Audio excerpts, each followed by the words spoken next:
Les jours passent, mes nuits pleurent et pleure le vent. Ma raison sombre et se meurt quand meurt le temps. Ce temps mort que je regrette tant et tant, parce que sans toi ma vie s'arrête et je t'attends. C'est une chanson de Beko, parole Charles Aznavour. C'était ma première chanson, ma première scène, c'était au Plaza en 1964.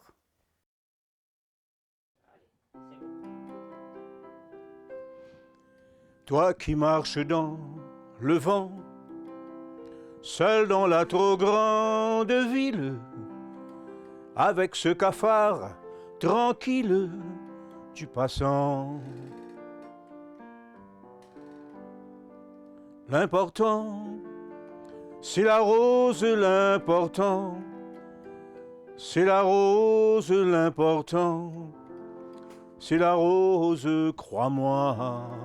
Au fait, moi je précise, je ne suis pas un instrumentiste, je ne prétends pas être un musicien.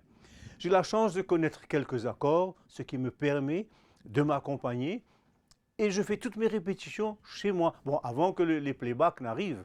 Mais c'est justement, Robert, ce Robert Duverger que nous voulons voir. Oui. Nous ne sommes pas là pour voir le musicien, le chanteur accompli Oui. dans le final, mais on va dire derrière le rideau. Et derrière le rideau, je suis content parce que c'est grâce à ça que j'ai pu écrire mes propres chansons. Bon, le mot composer était un grand mot pour moi, hein, mais allons dire que je prétends, je pense être un mélodiste. Donc je trouve mes mélodies et je cherche mes accords. Mais tout ça, ça a démarré parce que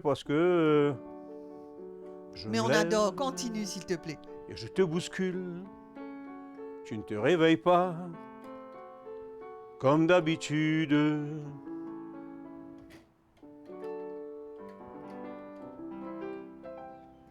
Alors, quand je pense à la vieille anglaise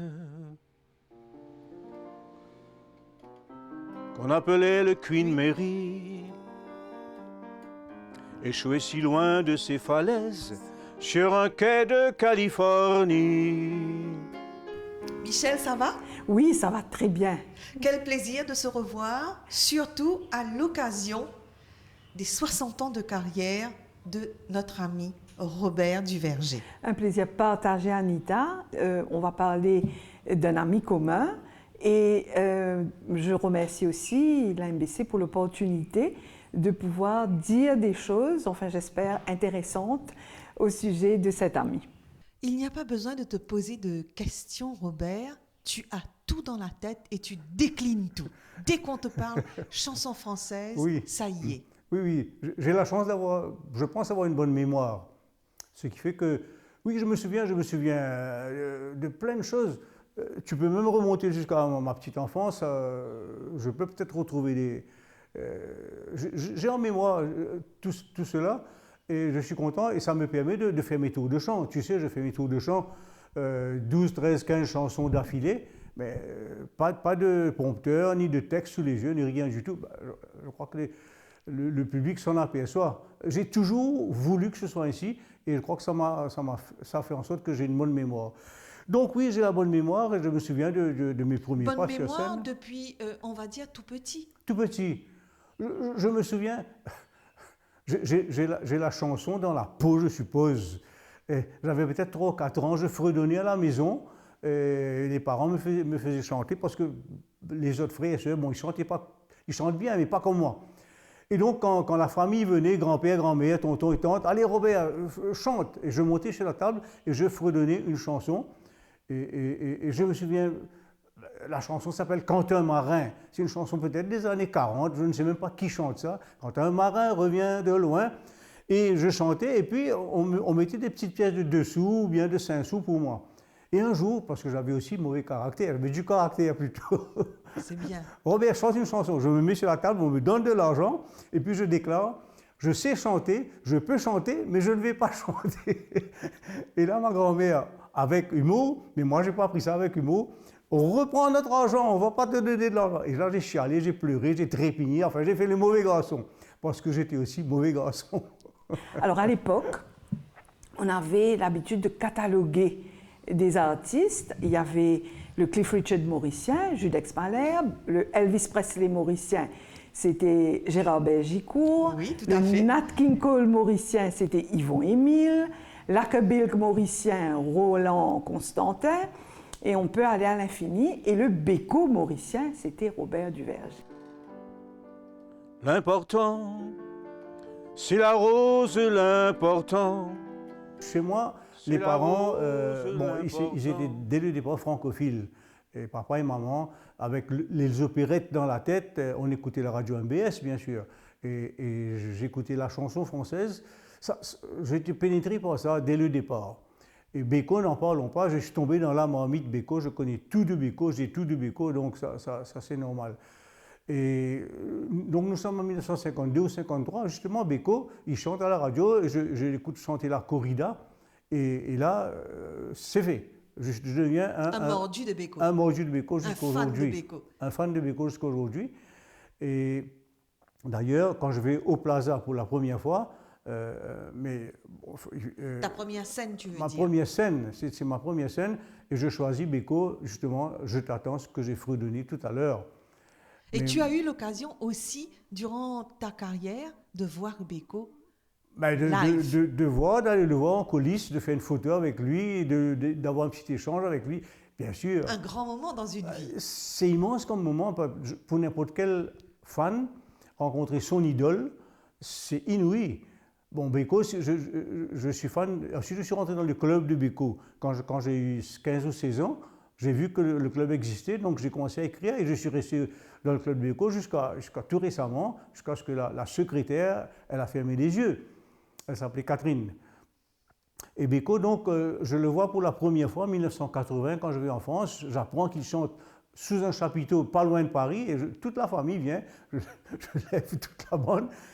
Et je vais dans les gradins et Béco monte sur scène et sa première chanson en 1980. Il venait de sortir un album, et, bon, peu importe. Et moi, je vois que dans la première rangée, il y avait deux sièges de libre.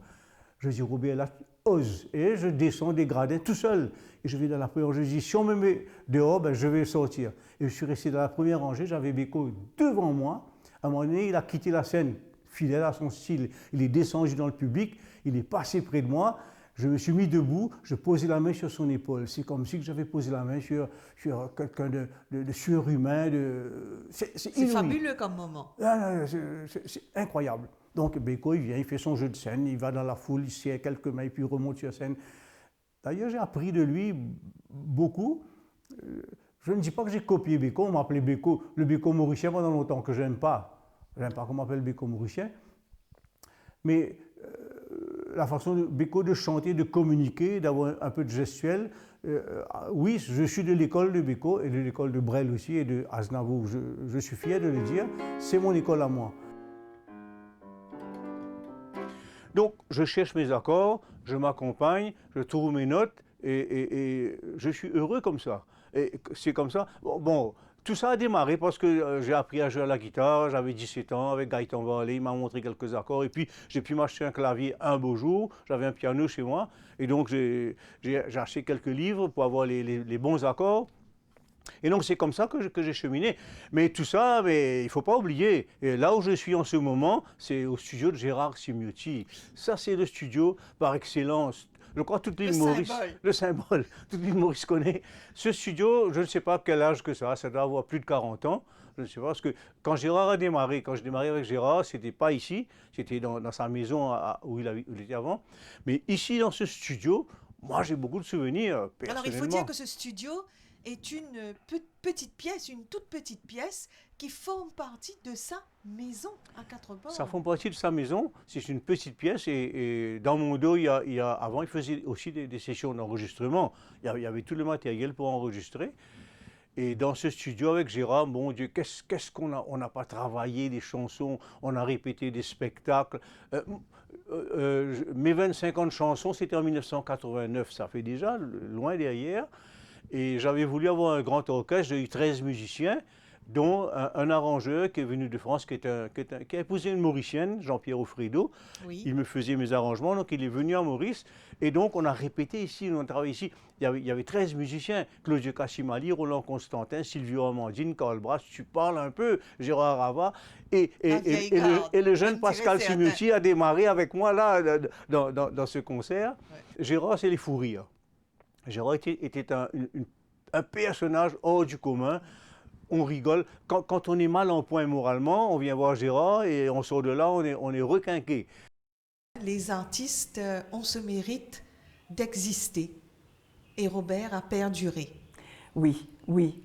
60 ans, 60 ans de carrière, faut le faire. Il va avoir 80 ans. Faut le faire. Et je l'ai vu il n'y a pas très longtemps, il y a 2 mois à peine, dans un mini tour de chant pour un anniversaire. Mais c'est comme si qu'il avait 20 ans. Je n'exagère pas. Oui. Le même enthousiasme, la même voix, la même fougue, la même passion. Et je crois que c'est la passion qui le porte. Oui. Sa passion pour la chanson française. Définitivement, définitivement. Un beau jour, j'ai rencontré Gaëtan Varlet. Gaëtan Varlet, c'était un musicien du Police Band. Très bon musicien d'ailleurs. Presque de mon âge. On se rencontre. Et il me montre les premiers accords. Il me dit, voilà, et à ce moment-là, j'écoutais Cliff Richard aussi. Et Cliff Richard chantait. Cliff Richard commençait, il y avait Cliff Richard, il y avait Elvis, il y avait la rivalité entre les deux. Moi, j'étais ni pour un ni pour l'autre, j'étais pour les deux d'ailleurs.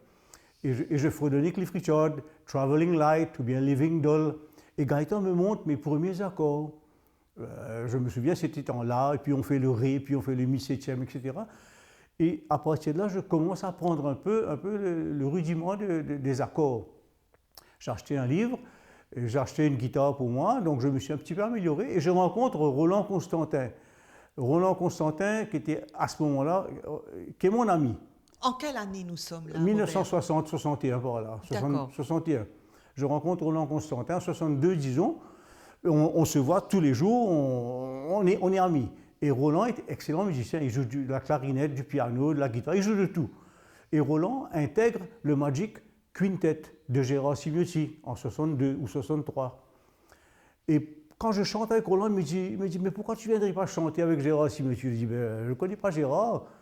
Et donc Roland m'emmène au Magic Lantern et je rencontre Gérard Simeotti.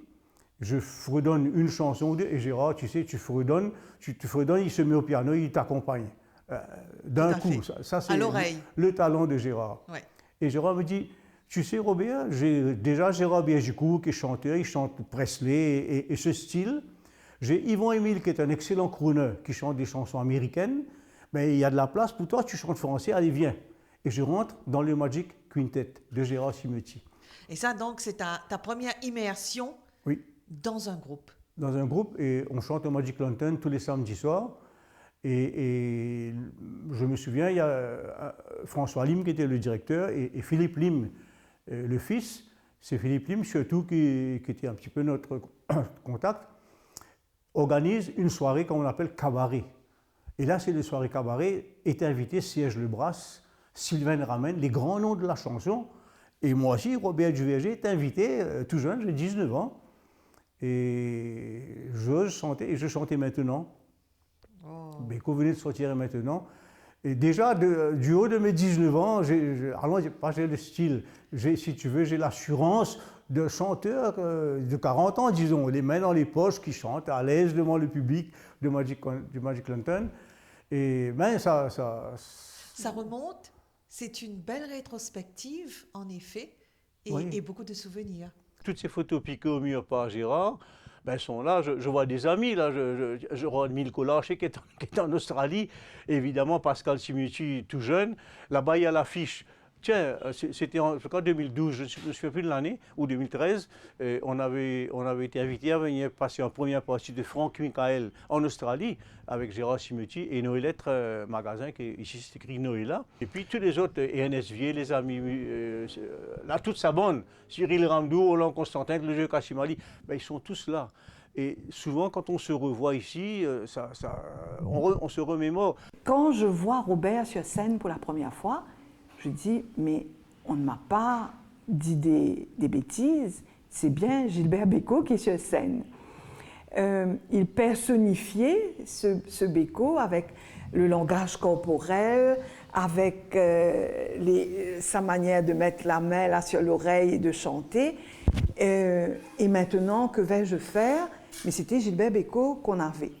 Et puis, avec le temps, il a élargi, bien entendu, son répertoire, avec pas des plus faciles. Hein. Pour chanter Brel, il faut encore le faire. Il faut avoir du talent, il faut avoir beaucoup de souffle. De souffle? Oui, parce qu'il y a des exercices verbaux qui sont difficiles. La valse à 3 temps ou à 4 temps, mais c'est un exercice verbal extraordinaire. Et Robert était capable de faire tout ça. Il chantait Brassens, il chantait Mouloudji, il chantait beaucoup de tous les grands de la chanson française, comme on les présentait à l'époque à la radio, quand on faisait des émissions sur ces chanteurs. Et puis il y a eu, quand je dis les plus récents, mais qui sont quand même d'une certaine époque, il a ajouté Sardou, il a ajouté Lama, il a ajouté beaucoup de choses. Allez, oui. Alors, l'importance de la rose, anecdote. Allez, mon souvenir. Lulu Pouzet organise le 14 juillet au Vatel. Grand truc, il y a, c'est pas, 400 personnes, c'est rempli. Il y a aussi l'ambassadeur de France, Jacques Deux Didi, qui est présent. Et je chante Madeleine. Ce soir, j'attends Madeleine, j'ai apporté du lilas, j'en apporte toutes les semaines. Et Madeleine, elle aime bien ça. Bon, j'avoue, je suis bien applaudi. Mais la deuxième chanson, c'est l'importance et la rose. Et Robert, j'ai du culot. Je me dis, puisque l'ambassadeur de France, il est là, je vais faire tout le monde chanter avec moi l'importance et la France. Et tout le monde reprend le refrain à tous les coups et je descends de scène avec mon micro et je vais vers la table de l'ambassadeur et lui aussi fredonne avec moi l'important, c'est la France, l'important, c'est la France, l'important, c'est la France. Tout le monde chante. Lulu Pouzet me dit, Robert, on appelle ça, tu as fait la claque. J'ai un gros succès. Le lendemain, c'était peut-être pas le 14 juillet, le lendemain c'est le 14 juillet, je vais à l'ambassade parce que j'aimais bien aller à l'ambassade. Et l'ambassadeur me reconnaît et il me dit bravo pour votre tour de chant hier soir, j'ai bien aimé, je suis là, je suis ravi comme pas possible. Bah oui, voilà. c'est le plus beau des cadeaux. Le plus beau des cadeaux. C'est des grands souvenirs, c'est beaucoup d'émotions aussi, on va dire à l'approche de ces 60 ans de carrière.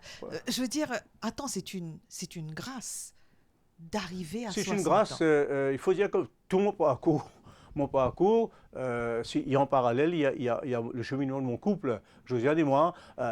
Josiane a surveillé souvent ma façon de chanter, non pas musicalement, mais ma tenue. Et mes tenues. Ah, ça passe par Josiane. Ah ben ça passe par Josiane. Oui. Qu'est-ce que tu penses là? Je crois, Robert, pour faire une petite parenthèse, oui.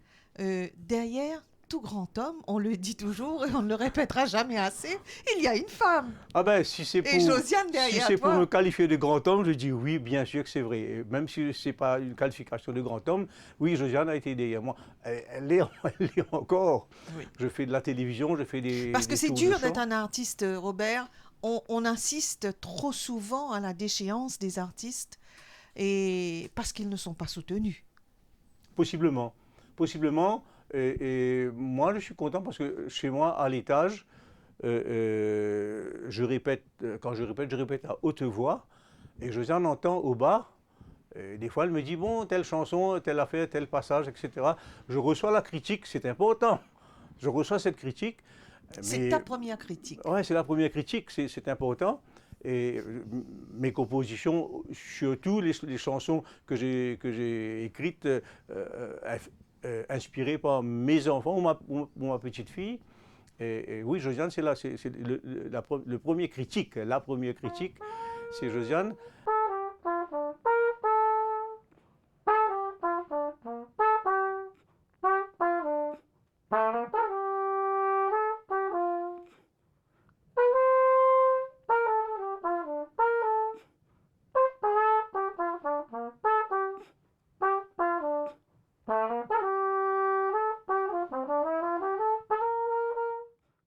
Je dis autant que j'ai de l'admiration pour l'artiste, j'ai autant d'admiration pour l'homme. Parce qu'il a eu des coups durs dans sa vie. Et je parlerai de la maladie de Jean-François. Je suis sûre qu'il ne m'en voudra pas de dire ça. Et combien c'était difficile pour lui et pour sa femme, son épouse, pour sa fille, pour tout le monde. Toute cette famille Mais solidaire, les amis unie, artistes amie. se sont toujours mobilisés Exactement. autour de lui. Et toi avec? Moi, tout ce que je pouvais faire, c'était d'accepter de présenter ces spectacles. Et c'était avec beaucoup, beaucoup d'affection, beaucoup de cœur, beaucoup de solidarité à cette époque, parce que perdre un enfant, c'est la pire des choses qui puissent arriver à des parents, je pense. Et je ne dirais pas que je me suis retrouvée aussi dans cette situation.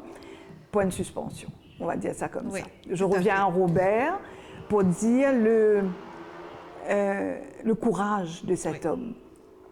Et là, on s'est parlé très souvent à cœur ouvert. Il me dit, tu sais, à un moment, il faut mettre sa fierté de côté. Il faut mettre l'orgueil de côté. Je suis obligée de soigner mon fils parce que j'ai espoir pour mon enfant. Et je suis obligée d'avoir des sous pour soigner mon fils. Donc, mes cabarets que je fais m'aident à soigner Jean-François. Bien sûr. Donc, non, il a été formidable jusqu'au bout. Je veux dire, tous les parents auraient agi probablement de la même manière. Mais n'empêche que savoir son fils entre la vie et la mort, souvent, être sur une scène en train de chanter, en train de réaliser un spectacle pour les autres et pendant 2 heures être là, en dehors, je dis en dehors de cette souffrance, je ne suis même pas sûre parce que... La souffrance t'habite, je pense, elle est omniprésente. Absolument. Mais il y a aussi la joie de vivre dans la souffrance, Michel. Oui, oui. C'est incroyable de dire ça. J'aime bien cette expression, Anita, la joie de vivre dans la souffrance, parce que la souffrance, on ne peut pas, on n'a aucun pouvoir sur elle. Non. On est tous, un jour, appelés à être confrontés à la souffrance, peu importe quelle tournure qu'elle prend, cette souffrance. Et ça, on ne peut rien faire, parce que la seule chose qu'on peut faire, c'est let go. Mais là aussi, chacun le vit à sa manière. Mais la joie de vivre dans la souffrance, c'est se dire aussi qu'on n'est pas seul. Ce réseau autour de Robert et autour de ceux qui, comme Robert, ont été un jour confrontés à ce genre de souffrance, c'est incroyable. C'est ça qui vous fait mettre un pas devant l'autre, remarcher, se redire, la vie continue. On prend la vie toujours du bon côté. Oui. On a un regard particulier. Des fois, on surprend un petit peu le monde, puisque bon, on rigole de tout. Même et c'est ça le rôle des artistes, c'est de surprendre le monde quand tout va mal. Et Gérard, c'est avec lui qu'on a fait ses premières notes quand ma chanson pour Jean-François. Toi, cet enfant que j'avais voulu, cet enfant que je n'ai pas eu, que la vie m'a donné puis repris. Toi, ce fiston tant désiré, dans mes bras je te voyais, ta chambre était prête un coin princier. Mais je ne t'ai jamais connu, on devait t'appeler Robert ou Bertrand, mais t'es parti avant, trop avant. Elle est belle cette chanson. Elle est magnifique. Ouais. Elle est magnifique. Et on ça, c'est n'oublie avec pas Gérard. le passé. Non, On n'oublie pas le passé, non. mais il faut retenir le présent.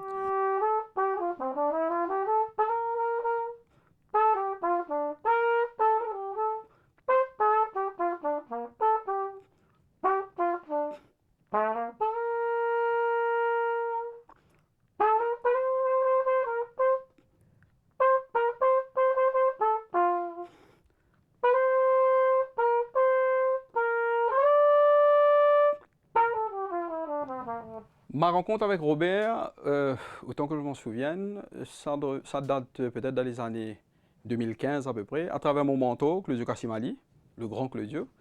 c'était au cercle de Rosil. Je pense qu'à cette époque, Robert était hyper actif à organiser des soirées de levée de fonds pour son fils, son défunt fils. Et là, Claudio m'avait demandé de l'accompagner. Et en arrivant là-bas, c'est vrai, il y avait toute la crème des musiciens. Roland Constantin, il y avait Mike Auger et toute la bande. Peut-être même Gérard Simiotti, si je ne me trompe pas. Et alors ce soir-là, j'étais avec ma trompette dans les coulisses, mais les grands étaient là. Et je me souviens, j'ai croisé Robert, donc le duo a fait l'introduction, et Robert me dit, ben, tu nous rejoins sur scène, il n'y a aucun souci. Alors ça, c'était le premier contact. Ben, devant un public, moi qui devrais affronter un public ce jour-là, et un public de haut niveau. Et là, c'est notre première rencontre, et je me souviens toujours que lors de cette soirée, Robert me dit, ben, écoute jeune homme, je sais que je te vois souvent aux côtés de Claudio, bon, lui il me voyait, mais rends-moi un service, fais une page Facebook pour Claudio. Ça va l'aider à vulgariser un peu son talent. Les gens qui ne savent pas que fait Claudio, ils pourront. Mais je me souviens, le même soir, j'ai fait la page qui dure toujours malgré le décès de Claudio. Et donc, voilà un artiste dans le partage. Oui, et Robert, c'est quelqu'un de... Et puis, il y a eu plusieurs collaborations. Hein. Il m'a appelé, bon, il y a eu les 70 berges de Gérard Simiotti. Ensuite, il y a eu les soirées qu'on faisait au Plaza. Mais travailler avec Robert, moi personnellement, je suis hyper content de travailler avec Robert. Pourquoi? Parce que c'est quelqu'un de méticuleux, hyper discipliné. Et je dis toujours aux amis, tu travailles avec Robert, il y a une répétition mercredi. Pendant toute la semaine, tu vas recevoir des emails.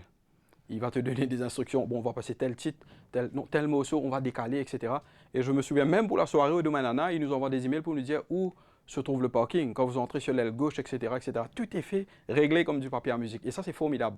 C'est formidable parce que Exactement. quand on a un fil conducteur, c'est 75% du travail déjà fait en Exactement, amont. tout à fait. On le sait. Tout à fait. Quand on est dans ce domaine, Ouais. c'est toujours bon. Et musicalement, je sais après, même au niveau des amis dans le circuit musical, ils me disent, quand j'ai joué la première soirée au Domaine Nana, ils me disent, hey, tu côtoies quelqu'un comme Robert du VRG? Je dis, bah, écoutez, ça c'est ma chance. Et je dis toujours merci, peut-être j'ai jamais eu l'occasion de dire merci à Robert, que lors des différentes soirées, on a eu l'occasion de jouer avec des intellectuels de la musique, comme je le dis toujours, les Karl Brass, Gérard Rava, Gérard Simiotti, toute cette bande-là. J'ai eu l'occasion de côtoyer ces gens-là, un peu à travers les événements de Robert, qui est toujours actif, toujours en train d'organiser. Et toi, personnellement, ça t'a enrichi? Bien sûr, bien sûr. Et musicalement, vous savez, Robert, je dis toujours que c'est notre encyclopédie. Je me suis toujours dit, qui d'autre pourra vanter les mérites de la chanson française à l'île Maurice? Peu importe quel titre, vous demandez à Robert, Aznavour, telle chanson. Et Robert, c'est vrai qu'il vous donne les dates précises, telle œuvre a été composée en telle année par telle personne, etc. etc. Ça, c'est sûr. Magnifique. Exactement.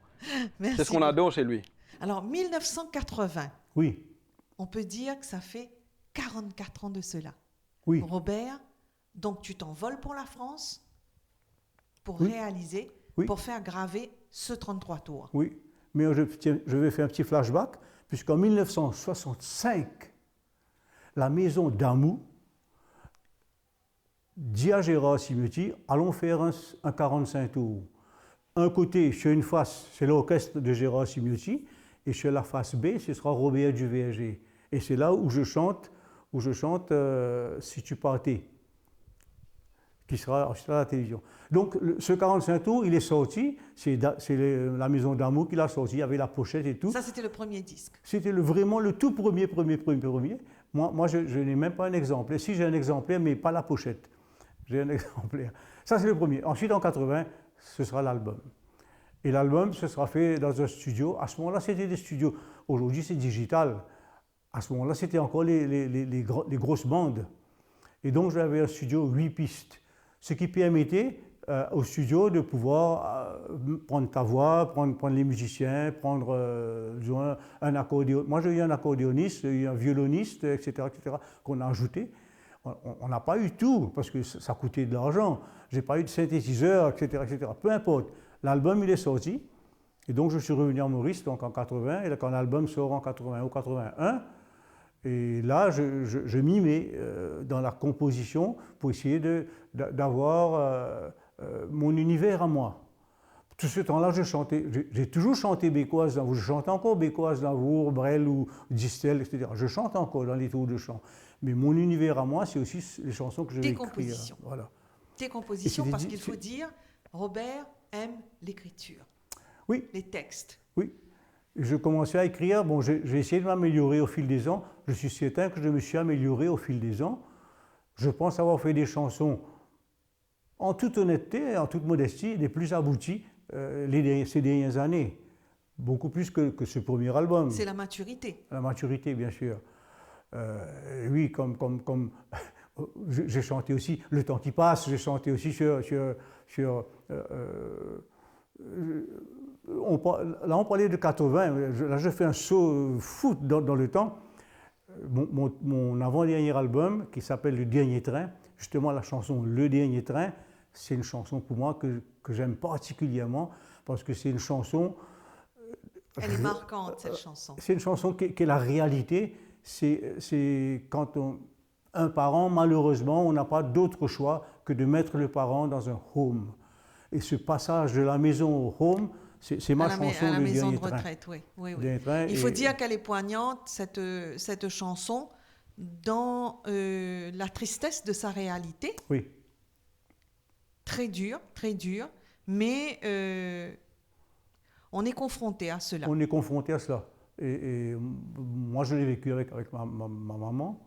Et donc, c'est cette chanson. Mais revenons à 80, où je suis encore moins... Je n'ai pas encore trop mûri, là. Rétrospective sur ses 60 ans de carrière avec Robert Duverger. On revient en 1980. Alors, avec cet album, l'album sort en 80, peu importe, hein, et je reçois un coup de téléphone. Bon, l'album, je présente l'album dans 2 ou 3 endroits à l'île Maurice, hein, et je reçois un coup de téléphone de Paul Jones, directeur du Saint-Gérand. Et je n'avais jamais chanté dans les hôtels encore. Et Paul Jones me téléphone, il me dit, en français, dans son français à lui, qu'il m'invite. Il veut que je chante au Saint-Gérand. Je passe 2 fois en cabaret, 2 samedis par mois. Ça ne se refuse pas. Et non seulement ça ne se refuse pas, parce que je vais au Saint-Gérand, et qui j'ai comme directeur d'orchestre, c'est le grand Ernest Vier, qui est le directeur de l'orchestre. Qu'est-ce que je veux te dire, moi? Ernest Vier, Claudio Cassimali, Karl Hallett et Claude Collard, des immenses musiciens. Des grands. Et donc, on répète, je fais mon tour de chant, et je passe au Saint-Gérand régulièrement, et je passe aussi à l'hôtel TOS Rock régulièrement, et je passe aussi à la Pirogue. Donc, je viens chanteur d'hôtel. Je fais mes tours de chant. Attends, un chanteur d'hôtel 5 étoiles. 5 étoiles, mais là c'est tour de chant, hein. Oui. C'est tour de chant, et donc je choisis mes chansons, je choisis des chansons, 1 ou 2 de mes compositions, mais surtout des chansons, des incontournables, Oui. que ce soit Beko Aznavour, mais aussi une chanson en anglais ou en italien. Voilà que je me mets à chanter aussi au Sole Mio en italien total, et je dois présenter aussi en anglais, en français. Donc là c'est comment dirais-je, c'est une belle aventure. Voilà, et le chanteur que tu es, l'artiste que tu es, je veux dire, attends, c'est le summum de chanter devant un parterre d'invités. Absolument. Dans un hôtel 5 étoiles. Absolument. C'est quand même un public choisi. Absolument, absolument. Et à TOS Rock, c'est Reynolds Chantillou qui me présentait. Oui. Donc, et Karl Hallett me présentait au Saint-Gérand. Et à la Pirogue, j'ai pas... C'était les grands musiciens des années 80. Les grands musiciens également, et c'était eux, ils me présentaient. Et ça, cette expérience-là, ça a duré pas mal d'années. Et en même temps, puisque je parlais de Giorgi Letozzi qui avait sorti son album quelque temps avant moi, Oui. alors on reçoit un coup de téléphone de l'île de la Réunion, peu importe, d'un journaliste, qui nous invite à chanter en première partie de Catherine Lara. Catherine Lara, à ce moment-là, elle est très célèbre. Catherine Lara qui chante La Roqueuse de Diamant, qui chante... Absolument. Et on dit oui, on y va. Et Georgie et moi, chacun fait 6 chansons, on fait en première partie. On fait la première partie et Catherine Lara fait la deuxième partie. Et c'était magnifique parce qu'on a rencontré Catherine Lara, on était dans les coulisses avec elle. Catherine Lara, un bout en train, elle est très sympathique, bout en train. Et alors une excellente musicienne au violon qui chante, etc. Il fallait la voir. Donc on a fait 2 ou 3 concerts comme ça avec Catherine Lara. À La Réunion. À La Réunion, oui. Évidemment, à La Réunion, à La Réunion, j'ai aussi la chance de passer à la télévision, RFO Réunion, et passer à la radio. À la radio, c'est André Maurice, qui était animateur de radio pendant longtemps. André Maurice, lui, il m'a invité souvent. Et André Maurice m'a présenté à un réalisateur de la télévision. Et je suis passé dans une émission, Téléclub, ça s'appelait, en 81 ou 82, dans laquelle j'étais l'invité vedette. Donc j'ai fait 5 chansons et les autres chanteurs étaient réunionnais, étaient invités eux aussi. Et moi j'étais invité vedette. J'ai fait 5 chansons de mon album. Et donc ça a aidé à placer tes albums en même temps. C'était du pied de coup, mais c'était aussi une expérience magnifique. Expérience magnifique. Et avec RFO Réunion, j'ai aussi quelques bonnes aventures, puisqu'ils m'ont filmé aussi en dehors de la télévision. Quand j'ai sorti un 45 tours, quelques 2 ans plus tard, sur lequel ma fille fait un petit bout de dans Les Enfants du Monde. Et je chantais avec des enfants. Et quand j'étais à La Réunion, on m'a fait chanter avec des enfants de La Réunion dans une cour d'école et on m'a filmé, etc., etc. Ça, c'était une autre belle expérience. Belle expérience, très sympathique, Ouais. à l'île-Sœur.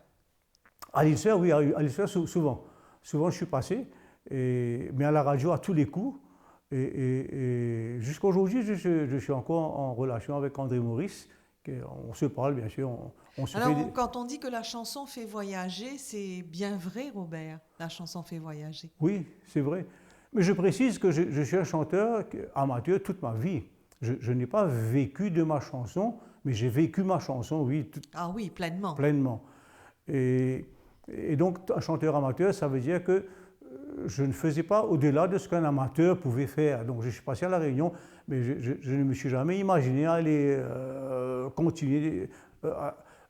On m'a invité en Afrique du Sud, ça ne s'est pas fait. J'ai chanté en France, j'ai eu la chance de chanter en France, je l'ai dit tout à l'heure, donc chez ma cousine. Chez ma cousine, c'était une boîte. C'est toujours, ça existe toujours. Si tu vas à Place du Théâtre à Paris, la Place du Théâtre qui est un endroit artistique comme pas oui, possible, oui, oui. qui est beau comme pas possible, à côté du Sacré-Cœur de Montmartre. Avec tous les peintres d'un Tous les côté, peintres d'un les côté. petits restos de l'autre. Les restos. Et chez ma cousine domine cette place. Et chez ma cousine, où est passé bon nombre de grands comme Jacques Brel. Tu imagines, Jacques Brel est passé à chez ma cousine et d'autres aussi. J'ai eu une invitation, donc on m'a fait venir. J'ai chanté, j'ai fait 5 chansons. Et là aussi, j'ai osé, je me suis mis au clavier, donc j'ai osé m'accompagner pour une chanson au moins. Et ça, c'est des belles expériences parce que tu as un public qui ne te connaît pas du tout. Bon, tu as beau être mauricien, quand tu dis que tu viens de l'île Maurice, ça fait rêver, ça fait les Français rêver, comme ça fait d'autres étrangers rêver, mais ils ne te connaissent pas. Quel est ton univers musical, ils ne savent pas qu'est-ce que tu vas chanter. Right. Et donc c'est important d'avoir des bonnes chansons, mais c'est important d'avoir du culot aussi, hein, Oui. du toupet. Et au fil des ans, j'en ai eu. J'ai continué d'avoir.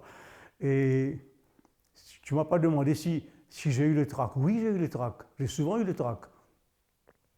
J'ai souvent eu le trac au point d'avoir envie de se sauver, de ne pas chanter. Ah oui. Ah oui, tu ne sais pas, parce que des fois, tu tombes sur un public qui est compliqué, Et mais ça fait un petit peu peur. ça fait un peu peur, oui. Tu ne sais pas, comment est-ce qu'ils vont te comprendre. La dernière fois où j'ai eu, pas le trac, mais j'ai eu une appréhension, il y a quelques années, c'était je pense, 300 ans, ou un truc de présence française à Maurice, peut-être 300 ans. Il y avait. Donc, avec Gérard Simiotti, il fallait qu'on termine cette quinzaine au Codan devant un public. Le public de Port-Louis, que je ne connais pas du tout. Le public de Port-Louis, donc je sais que moi je viens avec des chansons françaises, est-ce qu'ils vont apprécier ou pas? Et là j'avais des appréhensions. Des appréhensions, un petit doute. Mais appréhensions quelque part. qui étaient nulles parce que le public a chanté avec moi. Moi je suis venu avec plein de chansons et ça a été une belle fin de quinzaine et j'étais heureux comme pas possible. Mais l'appréhension, oui, elle était là. Mon admiration déjà pour ce répertoire difficile, il le fait à la perfection, à la lettre, il corrige tout, il veut avoir des choses justes, précises. Donc ce sens déjà de tout ce qui est beau, de tout ce qui est professionnel. Quand Robert est sur scène, il n'y a aucun souci à se faire parce qu'il sait exactement, pourtant tout est spontané ou paraît spontané, mais il sait exactement quel prochain geste pour combien de secondes, même s'il se laisse aller dans sa chanson, s'il est passionné et qu'il vit ça. Mais c'est un grand professionnel, je résume ça comme ça. Il a beaucoup de précision. Beaucoup de précision. Et ce ne sont que les grands professionnels qui peuvent arriver, je pense, à ça. Ça, on le sait, c'est un problème. Il est la cause de nos soucis souvent. Rétrospective donc sur ses 60 ans de carrière avec Robert Duverger. Robert, donc après ses premières scènes et cette intégration au Magic Quintet, ça continue, tu fais de belles scènes justement avec des ambassadeurs et là, l'évolution. On change de costume, Robert a encore plus d'assurance et ça continue. Oui, et je vais surtout parler que je démarre dans la chanson en 1964 et la télévision nationale, il me semble, voit le jour en 1965. Et, allez, je vais dire les choses telles qu'elles sont. Entre la télévision nationale et Robert Duverger, il y a une histoire d'amour qui dure depuis 60 ans. Je suis tellement passé à la télévision et je passe à la télévision en 1965, toujours avec Gérard Cimiotti. Et là, c'est du vrai direct, Anita. Hein? Attention, on est comme un funambule sur une corde raide. On n'a pas le droit à l'erreur, à oublier. Et moi je l'aime malgré tout ce qu'on dit. Et j'ai de la chance de chanter régulièrement à la télévision et je fais vraiment là, mes premiers pas de tour de chant. Parce qu'à la télévision, je me souviens, j'ai fait un tour de chant de 8 chansons, rien que de mes compositions. Nous sommes en 1967 à peu près. Je fais 8 chansons dont je signe paroles et musique et Gérard Cimiotti m'accompagne. Right, et ça je l'ai fait. Une de ces chansons, Robert ? Une de ces chansons, mais il y a une chanson qui reviendra sur mon album en 1980, qui est Si tu peux arrêter. C'est ça. Mais les autres, non, ne sont pas revenus sur mon album. Et où je continue ensuite. J'ai la chance d'avoir à ce moment-là, ce qu'on a aujourd'hui facilement, un album de playback des chansons d'Aznavour. Et c'est Yacoub Baïmia qui me l'apporte. Et je fais un tour de chant spécial Aznavour présenté par Luc Legris. Et je fais 8 chansons de Charles Aznavour. Et c'est magnifique, c'est là où je chante. Je me voyais déjà en haut de l'affiche, en 10 fois plus gros que n'importe qui, mon nom s'est allé. Je me voyais déjà. Cette chanson, je l'ai encore dans la peau, dans le sang. Je la chante. Elle parle. Elle parle. Tout comme You are the one for me, formidable. Et ça, c'était des chansons d'Aznavour de l'époque. Et donc, et présenté par Luc Legris avec un public dans la salle en direct. Oui, tout se faisait en direct. En direct. Là, nous sommes en 68-69. Lorsqu'on rentre, on entame les années 70. J'étais chanteur de bal et mariage avec Gérard Cimiotti tout ce temps-là. Mais je commence à dire à Gérard, bon, bal et mariage, on va un peu arrêter avec moi. Et je vais essayer de faire mes tours de chant tout seul. Et là, je commence à faire mes premiers tours de chant tout seul, années 70.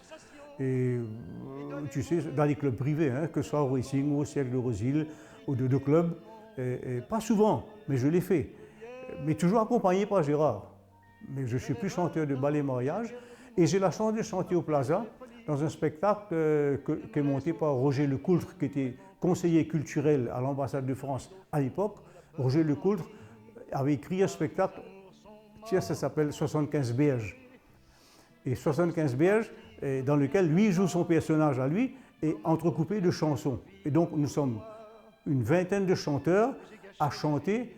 Moi je fais 3 chansons, je fais justement Brel, je fais Serge Lama et je fais Gérard Lenormand. et 3 costumes différents, parce que je jouais le jeu. Et le spectacle, il a été joué en 10 représentations. Nous sommes en 1975 et j'ose demander à Paul Domingue, à ce moment-là, maestro Paul Domingue, le chef d'orchestre de la police, je dis Paul, est-ce que tu accepterais de m'accompagner pour la télévision avec ton grand orchestre? Et il me prend un mot, il me dit oui. Et je lui propose 4 ou 5 chansons et lui, son orchestre jouerait 2 ou 3. Et on fait une émission spéciale, c'est en 1974. C'est encore en noir et blanc. C'est encore en noir et blanc, je n'ai pas de vidéo de ça. Et Paul m'accompagne, j'ai la chance de chanter avec un orchestre de 25 musiciens. Ouf, Ouais. le rêve. Oui, c'est le rêve. Tu imagines, moi, en 75, j'ai 30 ans. Et Paul Domingue m'accompagne.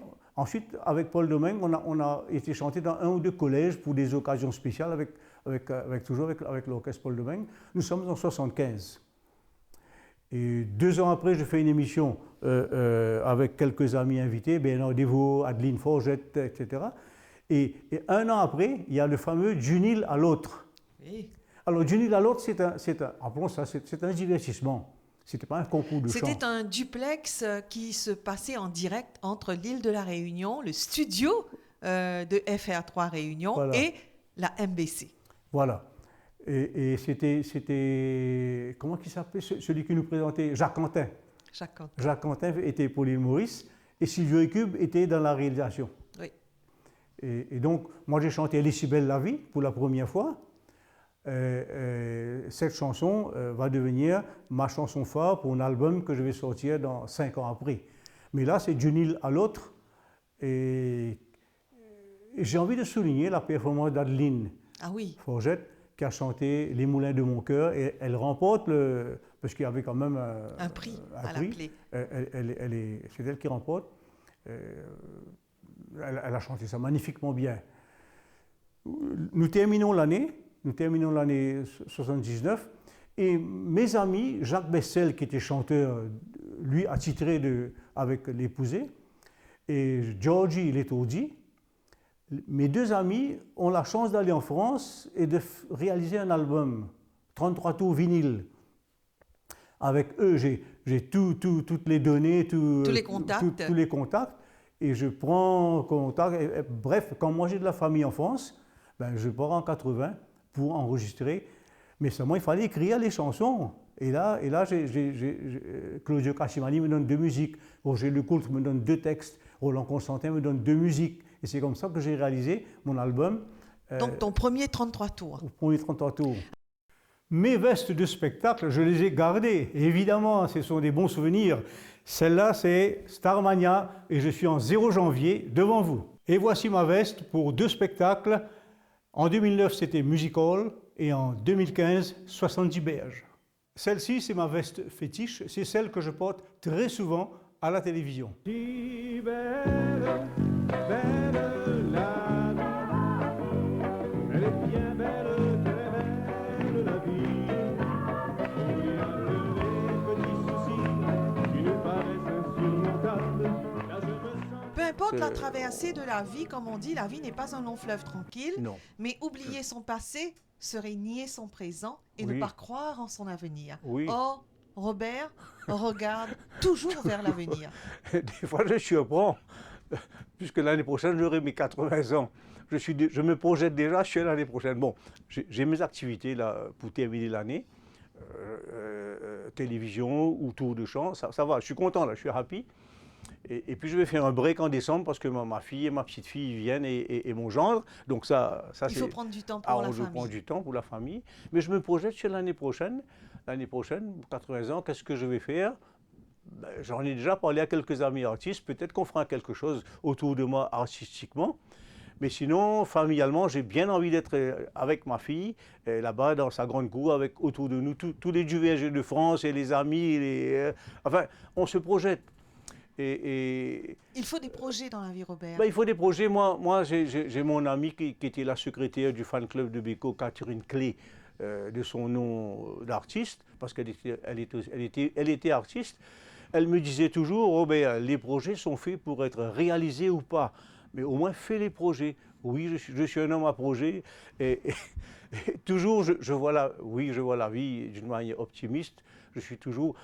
Mais je reviens à ce studio, ben, ça me fait penser que mon premier album, c'est-à-dire Elle est si belle la vie, que j'ai réalisé, que j'ai enregistré en 1981.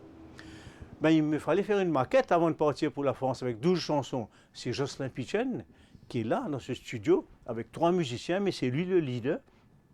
Il m'écoute fredonner mes chansons, il trouve les accords. On a travaillé une journée, je sors de là avec une cassette avec mes 12 chansons qui sont l'album Elle est si belle la vie. Ça, c'est un souvenir magnifique. Grand souvenir.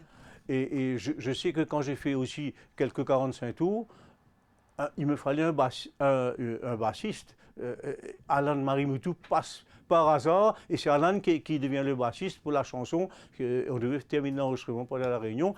Et c'est Claudio Cassimali qui m'aide à faire ma première chanson, Les enfants du monde, que j'ai chanté au Plaza, que j'ai chanté à la télévision, de France, TF1 et tout. Et ça, c'est Claudio Cassimali. Mais tout ce travail-là, ça démarre ici. Ça démarre ici, bon, un petit peu à la maison, dans ma tête, ça c'est Studio sûr. mythique. Allez, c'est Studio mythique. Et ça continue. En 2012 ou 2013, bon, j'avais perdu Jean-François, j'étais un petit peu morose, c'est vrai. Et Gérard Ava qui m'appelle, qui me dit Robert, etc., viens. Et Gérard Ava était dans le groupe de swing de Dean Nokadou. Et moi, j'avais toujours envie de chanter un peu de swing dans ma vie, en Jazzy, français. ouais. Un peu de jazz, mais surtout swing.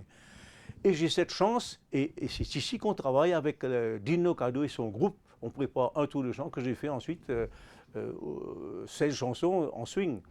Ce sont des cadeaux qui n'ont pas de prix. Non, ça n'a pas de prix. Tout récemment, il y a 2 ans peut-être de cela, il y avait l'anniversaire de Gérard Ava. J'avais été, il y avait Dean Nokadou, il y avait d'autres musiciens qui étaient là, et c'était magnifique. On vient spontanément. Ah oui, et chacun apporte sa Chacun pierre apporte au nom de l'amitié, au nom de l'amitié. au nom de la Et chanson. c'est spontané, oui, au nom de la chanson. Et c'est spontané, Alors ça, c'est unique. Écoutez, je dis ça au public qui me regarde. Que voulez-vous on a un petit plus, on a un petit penchant beaucoup plus entre nous. Peut-être que ça peut paraître un petit peu de la protection, je ne sais pas quoi, mais enfin, c'est la complicité.